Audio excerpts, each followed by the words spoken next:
কি ভাই দেখে অবাক লাগতেছে? অবাক লাগতেই পারে, স্বাভাবিক বিষয়। দেখেন শ্রীলঙ্কা আর একটু হইলে আমার লুঙ্গিটাও টাইনে লয়ে যাইতো শ্রীলঙ্কার সাপোর্টাররা। বাংলাদেশ ক্রিকেট যেভাবে খেলা শুরু করছে, এইভাবে খেললে তো আমাদের মান ইজ্জত তো থাকবোই না, সাথে আমাদের কাপড় চোপড়ে লয়ে নেবো মান ইজ্জতের লগে। দেখেন দ্বিতীয় ওডিআই ম্যাচ গেল, বাংলাদেশ দেখেন একটা ম্যাচও সুন্দরভাবে জিততে পারে না। এমন ভাবে খেলে আপনি মনে হবে যে আপনি হলিউড মুভি দেখতেছেন, শেষে যে একটা মারাত্মক সিনেমা থাকে, একটা এরকম সিনেমা কইরা এরা ম্যাচটা জিতে। দেখেন শ্রীলঙ্কার সাথে ম্যাচ জিতলো 17 রান হাতে থাকতে, মানে 16 রানে বাংলাদেশ ম্যাচটা জিতছে ওডিআই। তাও আবার মেহেদী হাসান মিরাজের নেতৃত্বে, লর্ড শান্তর নেতৃত্বে না। ওরা শেষ পর্যন্ত দেখেন তাহলে বুঝতে পারবেন যে শ্রীলঙ্কার মতো একটা টিম আমরা ওর কাছে যায় হারতাছি। তো এই যে দেখেন টেস্টে একটা ম্যাচ ড্র করে আরেকটাতে হারছি। তো এই যে ওডিআই এ প্রথম ম্যাচটা কিন্তু হারছি, এই যে দ্বিতীয় ওডিআই এ আইসে সবচেয়ে ভালো খেলা কারা ব্যাটিং এ গিয়ে আপনার এই যে তৌহিদ হৃদয়, ইমন, পারভেজ হোসেন ইমন এবং কি বোলিং তানজিদ হাসান সাকিব। এরা তিনজনে যে স্ক্রিনে যে ছবিটা দেখতেছেন, এরা তিনজনে ভালো খেলে একটা স্কোর দাঁড় করায় দিয়ে গেছে। কিন্তু বোলিং এ এসে মোটামুটি দুই একজন ভালো করছে, তার মধ্যে তানভীর অনেক ভালো করছে, 5টা উইকেট নিছে। কিন্তু দিন শেষে আমাদের যে একটা মানিজ্যতের বিষয় আসে, এটা নিয়ে অনেক টানাটানি তারা করতেছে। মানে কিভাবে খেললে যে আমাদের মানিজ্যত থাকবে এইভাবে ওরা খেলতেছে না। তারপরও আজকে ম্যাচটা দিচ্ছে কোনোভাবে আমাদের মানিজ্যতটা রাখছে, এই যে দেন লঙ্গি এখনো দৌড়ে আছে, কোনো মতো মানিজ্যতটা টিকে রাখছে। দেখেন এই দিনই আজকে তুর্কমেনিস্তানে, মানে যে তুর্কমেনিস্তানে কিন্তু মেয়েরা এই দিনই মেয়েরা 7টা গোল দিয়ে দিল। দেখেন তার আগে দিয়ে দিছে 7টা গোল দিয়ে দিছে আপনার বাহরাইনকে, আবার 2টা গোল দিছে মিয়ানমারকে। মিয়ানমার আমাদের র্যাঙ্কিং এ 73 ধাপে গিয়ে থাকা দল বাংলাদেশ নারী ফুটবলে, সে তারে 2টা গোল দিয়ে দেয় আমাদের নারীরা। দেখেন তাদের কত পাওয়ার।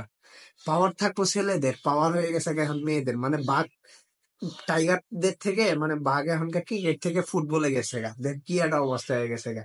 মানে আমাদের যে একটা ভক্ত সমর্থক আছে, আমাদের যে একটা মানে জিতের বিষয় আছে, এটা ক্রিকেটাররা বুঝে না। এই যে একটা ম্যাচ জিতলো, 3 ম্যাচ ওডিআই সিরিজ, সামনে ম্যাচ জিতবে কিনা জানি না। আর জিতলো ওই যে এইবার এই ম্যাচের মতো অনেক কষ্ট হয়ে যাবো গা। দেখেন এতগুলো খেলোয়াড় একজনও ঠিক মতো খেলে না, দুই একজন খেলে ভালো আর সবাই শরীর ছান দিয়ে খেলায়। এসে ক্ষেতের খেলা ভালো আছে।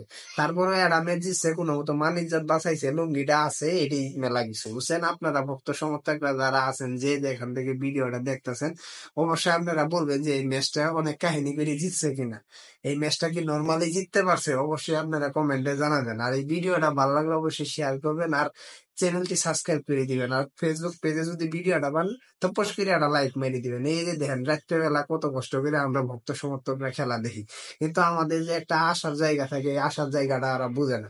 এই যে দেখেন এত কষ্ট করে আমরা খেলাটা দেখতেছি, তারপরে আমাদের মানিজ্যত নিয়ে টানাটানি বেড়ে জায়গা, শেষে এসে হারা ধরে বোলিংরা, শ্রীলঙ্কার বোলিংরা পর্যন্ত রান করতেছে, আর আমার বাঙালি ব্যাটিংরাই রান করবে ভাই না।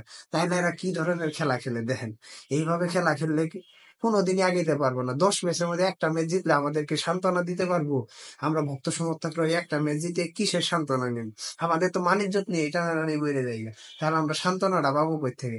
এই যে দেখেন ক্রিকেটের দিন দিন এই যে এই খারাপ মান, এই খারাপ অবস্থাটা যদি ভালো না হয়, তাহলে কিন্তু ক্রিকেটে আমাদের মতো ভক্ত সমর্থকদের আর খুঁজেও পাবো না।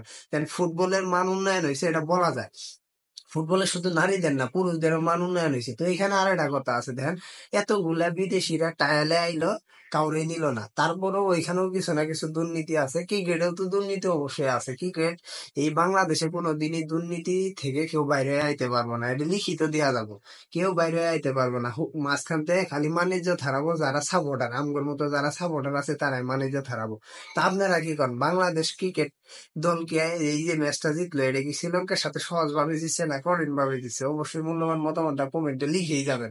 না লিখলে তো বোঝা যাবো না, না লিখলে এই ভিডিওটা সবার সামনে যাবো না। ভিডিওটা সবার সামনে গেলে বুঝবেন বাবু যে আমরা ভক্ত সমর্থকরা কতটুকু আশা নিয়ে খেলাটা দেখি। মানিজ্যতে আমাদের একটা ভয় আছে, আমরা যে খেলাটা দেখি। দেখেন আজকেও যদি ম্যাচটা হারতো, শ্রীলঙ্কান যে সাপোর্টাররা আছে তারা আমাদের থুতু দিত, আমাদের যারা খেলা দেখতে গেছে। আমরা তো বাংলাদেশ থেকে দেখতেছি কোনো মতো মানিজ্যত আছে, ওদের তো কিচ্ছু থাকতো না, পতাকাটা পর্যন্ত কেড়ে নিত তারা। বুঝতে পারছেন? ভারতের চেয়েও বেশি খারাপ শ্রীলঙ্কার মানুষ, কিন্তু আপনারা জানেন না।